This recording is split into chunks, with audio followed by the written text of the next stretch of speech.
তাহলে কি এমন হতে পারে যে বাংলাদেশ থেকে গার্মেন্টস আমেরিকা তুলে নিয়ে যাবে এবং আমেরিকাতেই গার্মেন্টস স্থাপিত হবে এবং ওখানে তারাই উৎপাদন করবেন? না, বিষয়টা এরকম হবে না।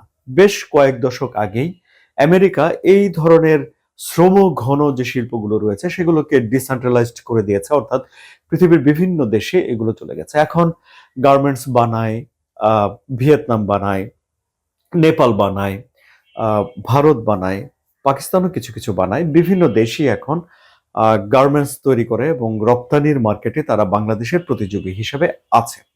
প্রতিযোগিতার বাজারে টিকে থাকতে হলে বাংলাদেশকে অবশ্যই বেশি করে কাজ পেতে হবে এবং বেশি করে গার্মেন্টস উৎপাদন করে, পোশাক উৎপাদন করে সেগুলো বিভিন্ন গন্তব্যে পাঠাতে হবে। তাহলে ডোনাল্ড ট্রাম্প এটি বলছেন, কিন্তু বাস্তবায়ন করার ক্ষেত্রে তিনি এই কথা থেকে সরে আসেন কিনা, কিংবা কোন ফর্মুলাতে, কোন থিওরিতে এই বিষয়গুলো, শুল্ক আরোপের বিষয়গুলো বাস্তবায়িত হবে, সেগুলো একটা দেখার বিষয় রয়েছে। আবার এই বিষয়গুলো যতটা সহজ মনে হচ্ছে, বিষয়টা অতটা সহজও নয়।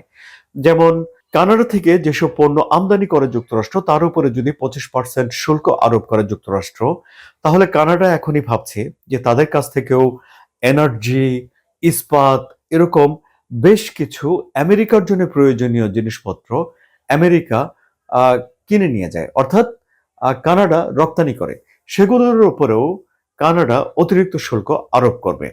চীনের সঙ্গে আমেরিকার এই যে বাণিজ্য যুদ্ধ, শুল্ক আরোপ, পাল্টা শুল্ক আরোপ, এসব বিষয়গুলো আমরা অনেক শুনেছি। ফলে এক ধরনের শুল্ক আরোপের লড়াই, এক ধরনের বাণিজ্য যুদ্ধই হয়তো শুরু হয়ে যেতে পারে। এখন ডোনাল্ড ট্রাম্প বেসিকলি নিজেকে যুদ্ধ বিরোধী কিন্তু একজন শক্তপোক্ত রাষ্ট্রনায়ক হিসেবে এবারে উপস্থাপন করতে চাইছেন, এবং এই সময়ে এসে তিনি কি একটা বাণিজ্য যুদ্ধ শুরু করবেন কিনা সেটি অবশ্যই একটা দেখার বিষয়। এবং বাংলাদেশের জন্য তাহলে সামনের দিনগুলোতে কি হচ্ছে সেটাও একটা দেখার অপেক্ষা।